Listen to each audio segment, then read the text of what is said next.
He gave his family 30 years of back-breaking labor, and in return, they exiled him to a rocky, worthless wasteland. But when Lucas's rusted plow shattered against solid steel, buried deep in the dirt, his greedy siblings didn't realize they had just handed him a multi-million-dollar empire. The smell of old paper and lemon polish in the offices of Harland Ross and Gallagher always made Lucas Hayes feel like he was suffocating. He sat in a high-backed leather chair that felt too expensive for his calloused, dirt-stained hands. Across the mahogany desk sat Thomas Harland, a high-priced estate lawyer whose tailored suit cost more than Lucas made in a year. To Lucas's left sat his older brother, Robert. Robert hadn't touched a shovel in his life. He was a vice president at a logistics firm in Chicago, complete with a Rolex that caught the afternoon light. To Lucas's right was his younger sister Emma, scrolling absent-mindedly on her phone. She owned an upscale boutique in downtown Denver and hadn't been back to the family farm in Pennsylvania for 5 years. Not until their father, William Hayes, passed away of a sudden stroke 2 weeks prior. Lucas was the middle child. He was also the only one who had stayed. For 32 years, Lucas had been the quiet engine keeping Hayes Farms alive. He was the one waking up at 4 a.m. to check the irrigation lines, the one pulling calves in the freezing November rain, and the one managing the books when crop prices tanked. He had sacrificed his 20s and 30s for going college and a personal life, because William had always promised him the same thing. Keep the soil rich. Lucas and the farm will be yours. Your brother and sister have their own worlds. But as Thomas Harland adjusted his reading glasses and broke the seal on William's final will and testament, the world Lucas knew was violently ripped out from under him. To my eldest son, Robert, the lawyer read his voice dry and devoid of emotion. I leave the primary estate, the farmhouse, and the 400 acres of the eastern and southern tracts. To my daughter Emma, I leave the liquid assets, the family trusts, and the commercial properties in Lancaster. Lucas's heart pounded against his ribs.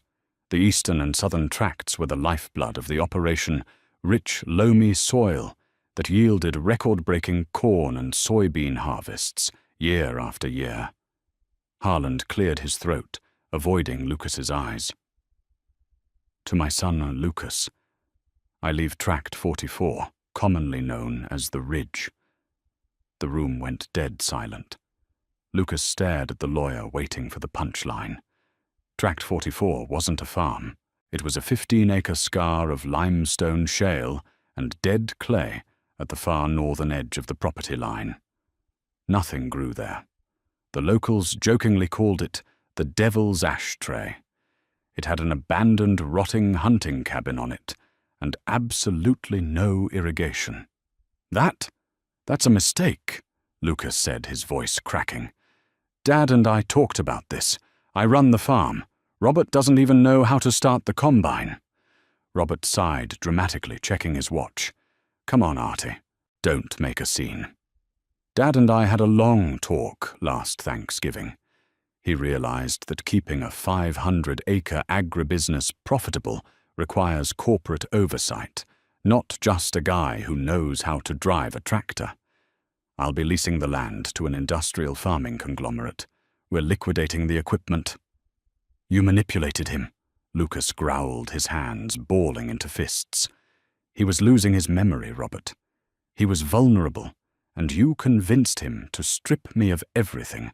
Watch your tone, Emma chimed in, finally looking up from her phone. Dad did what he thought was best for the family legacy.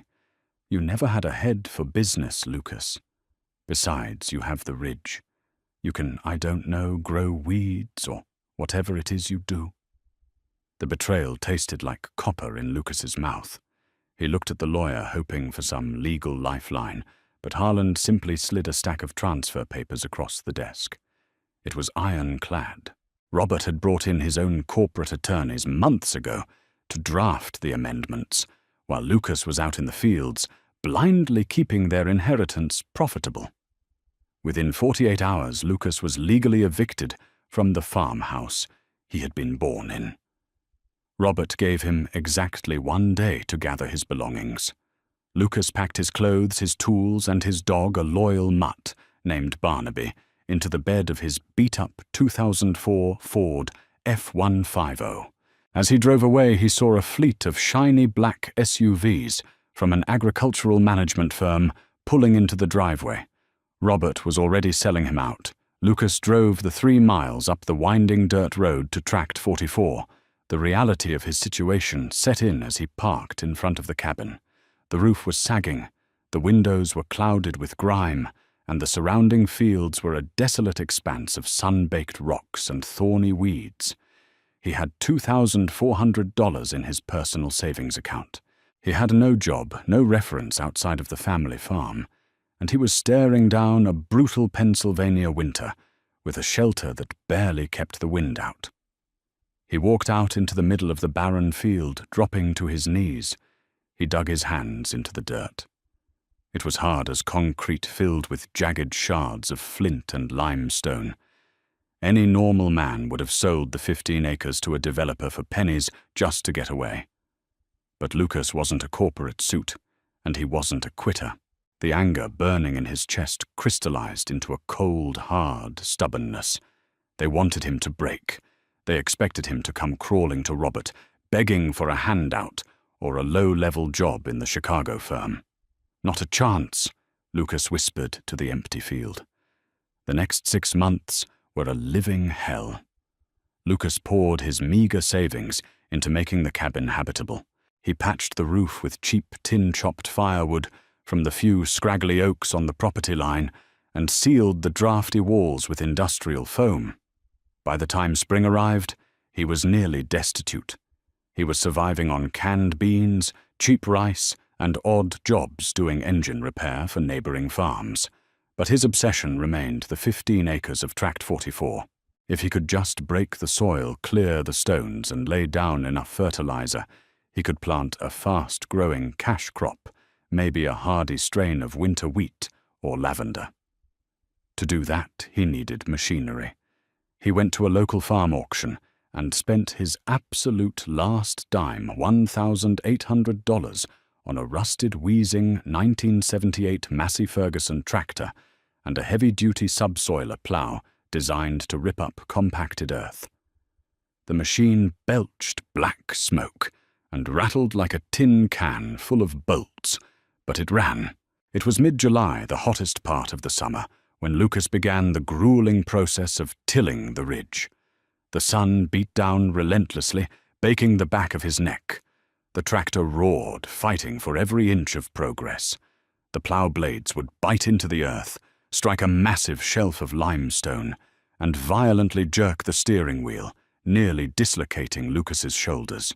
Every hour he had to stop, climb down, and manually haul massive rocks out of the furrow, tossing them onto an ever-growing pile at the edge of the property. His hands blistered, popped, and blistered again, turning into tough, leathery hide. On a Tuesday afternoon, Robert drove up to the property line in a brand-new Mercedes G-Wagon. He didn't step out into the dust.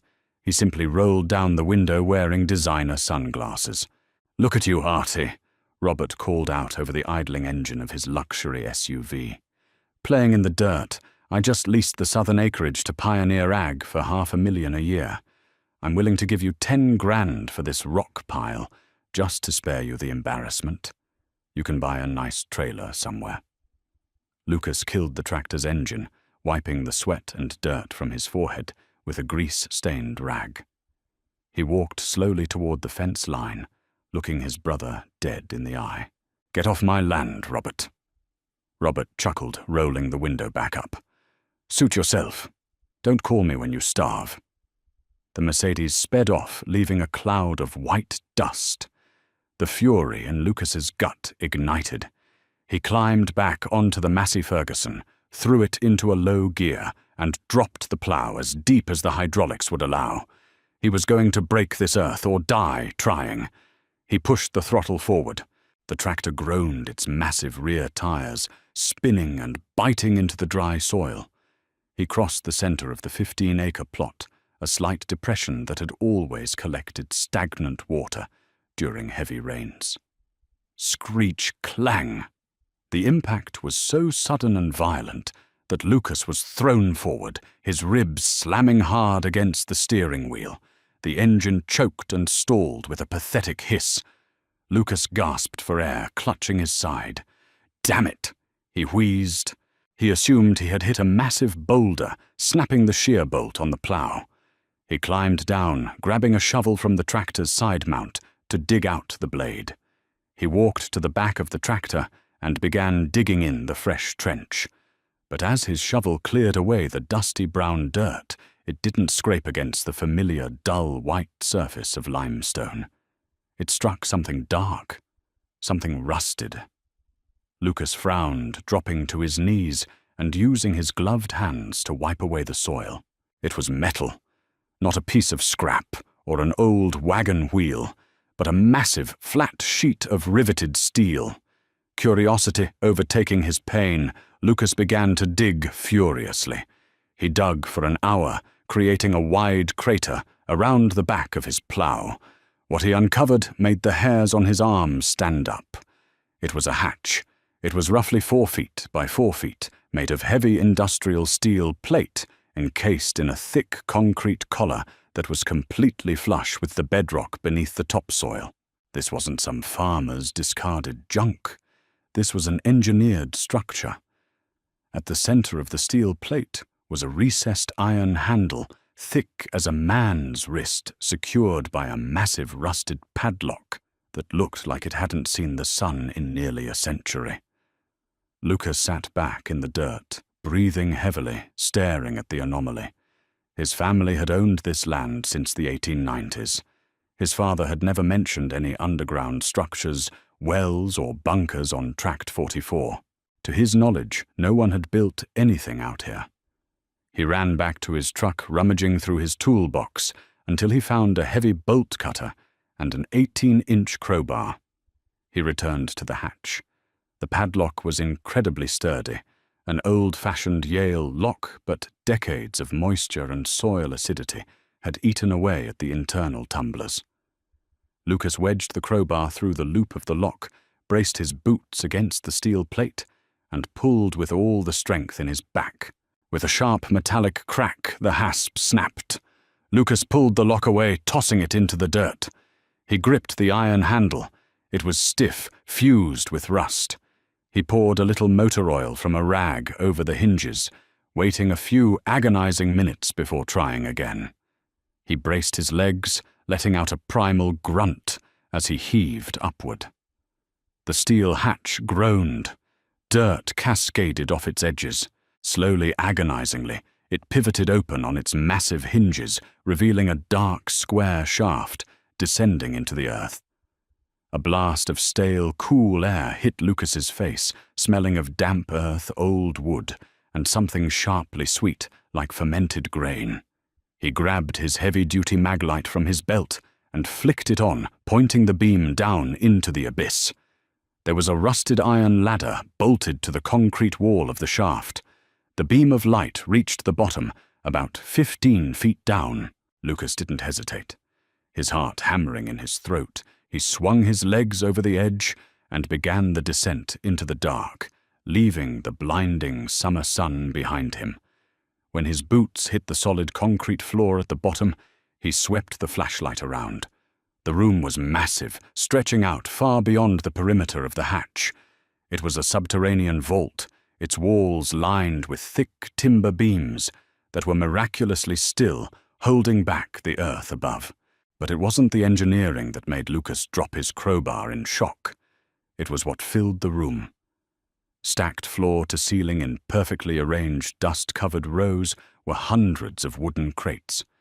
Some of the wood had rotted away over the decades, spilling their contents onto the floor. The flashlight beam caught the reflection of thick, dark glass. Thousands of glass bottles. Lucas slowly walked forward, his boots crunching on broken glass. He knelt next to one of the intact crates, and brushed the thick layer of dust off the side. A faded stamped logo revealed itself in the dim light. George T. Stagg Distillery, Frankfort, Kentucky. Bottled 1922. Lucas's breath hitched. He wasn't a drinking man, but he wasn't ignorant either. He knew enough history to realize what he was looking at. This was a Prohibition-era bootlegger's stash, a massive one. But as the beam of his flashlight drifted past the stacks of priceless, century-old bourbon, it landed on something far more staggering at the back of the vault. Sitting on a sturdy wooden table were 3 heavy, dark green canvas bags, heavily secured with leather straps. The fabric of the center bag had decayed over the years, tearing open from the weight inside. Spilling out onto the table, gleaming under the harsh white beam of the flashlight, were hundreds of gold coins.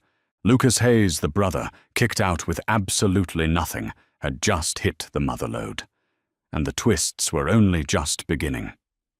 Lucas's hands trembled as he reached out to touch the closest gold coin. It was heavy cold and untarnished by the decades of damp darkness. He picked it up, rubbing his thumb over the face of the coin. Even in the dim yellow beam of his flashlight, the intricate details were unmistakable. It was a 1907 St. Gordon's Double Eagle, a $20 gold piece that even to a layman screamed immense historical value. He didn't sleep that night. He spent 10 hours in the vault, meticulously counting, cataloguing, and documenting every crate, every bottle, and every canvas bag.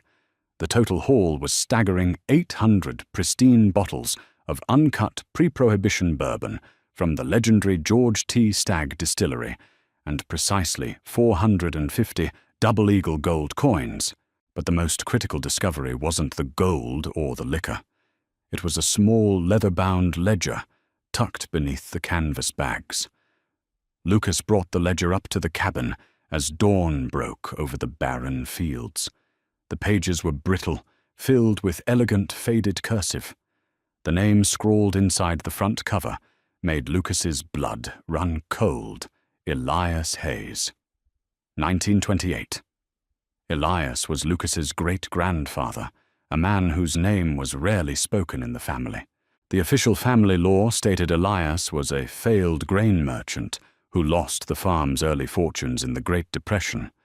But the ledger told a wildly different story. Elias hadn't lost the money. He had hidden it. During the height of Prohibition, Elias Hayes had acted as a silent central Pennsylvania distribution hub for a massive East Coast rum-running syndicate.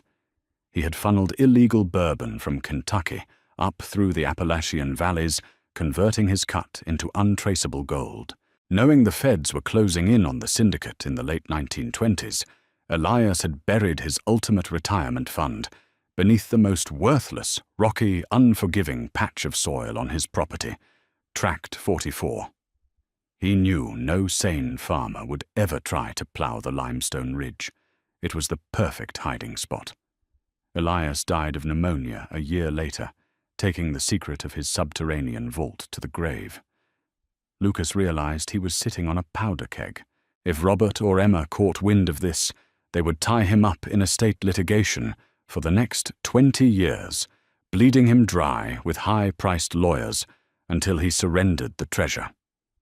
He needed to move quietly, and he needed an absolute expert. Using a burner phone he bought in town, Lucas contacted Gregory Langdon, a senior appraiser and antiquities broker based out of Philadelphia. Langdon had a reputation for extreme discretion and handling high-net-worth historical finds.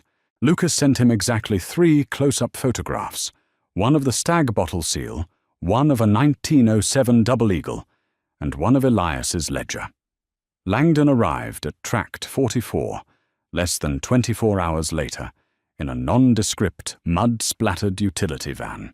He was a tall, sharp-featured man in a tweed jacket who looked entirely out of place in the desolate dirt field.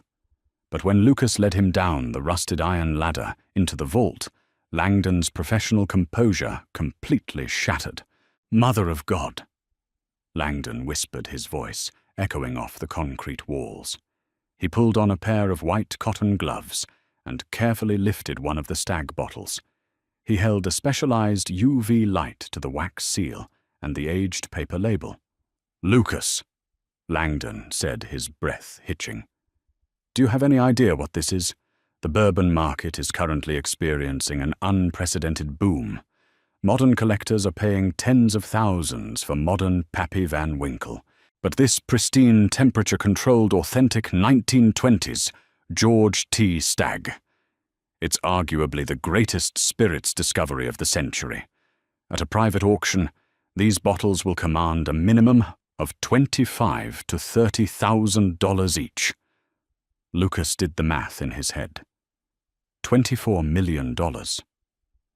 "And the gold?" Lucas asked, his voice rough. Langdon moved to the table, examining the coins with a jeweler's loupe. "The 1907 high-relief St. Gordons. These are in uncirculated mint condition. The numismatic value alone easily pushes past $5 million. You're looking at a $30 million room, Lucas." "I need it moved," Lucas stated firmly. "Today. Before my brother figures out I haven't starved to death yet." Langdon nodded. "I have contacts at a high-security private depository in Philadelphia. I can have 2 armored, climate-controlled transport trucks here by midnight. We operate under the cover of darkness." The extraction went flawlessly. By 4 a.m., the subterranean vault was completely empty, and Lucas was holding a binding receipt of deposit from one of the most secure financial institutions on the East Coast. But secrets are hard to keep in a small agricultural county. 2 weeks later, a local diner waitress mentioned to a pioneer ag foreman that she had seen heavily armed guards and armored trucks turning off the highway toward the old Hayes Ridge. That foreman mentioned it to his regional manager, who immediately called Robert Hayes in Chicago. Robert's sleek, black Mercedes G-Wagon tore up the dirt road to Tract 44, kicking up a furious cloud of dust. Behind him was a silver Lexus sedan carrying Thomas Harland, the estate lawyer, and a county sheriff's cruiser. Lucas was sitting on the porch of his dilapidated cabin, whittling a piece of pine with his pocket knife. His dog, Barnaby, lay at his feet. Lucas didn't flinch as the vehicle slammed into park. Robert stormed out of the SUV, his face red with rage. He was holding a thick manila folder. Harland looked nervous, adjusting his tie as he scurried to keep up with Robert. "Where is it, Lucas?" Robert bellowed, marching up to the porch steps. "I know you found something. The whole town is whispering about armored trucks and private security firms. Whatever you dug up out of that dirt belongs to the Hayes estate." Lucas calmly closed his pocket knife and stood up. "Hello, Robert. Nice to see you too. Emma couldn't make it." "Cut the crap," Robert spat. Dad's will clearly stated that all assets of the Hayes family were to be divided according to his final testament. Any buried capital, undocumented lockboxes, or physical wealth is property of the primary estate, which means it belongs to me and Emma. Harland, tell him. The lawyer cleared his throat. "Lucas, legally speaking, if you have uncovered hidden assets belonging to your late father, or the historical estate, you are required by law to surrender them for probate assessment." Lucas smiled. It was a cold, sharp smile that made Robert take a half-step back. From inside the cabin, the screen door pushed open. Out stepped Franklin Hayes, a legendary corporate litigator from New York, whom Lucas had hired on $1 million retainer just days prior.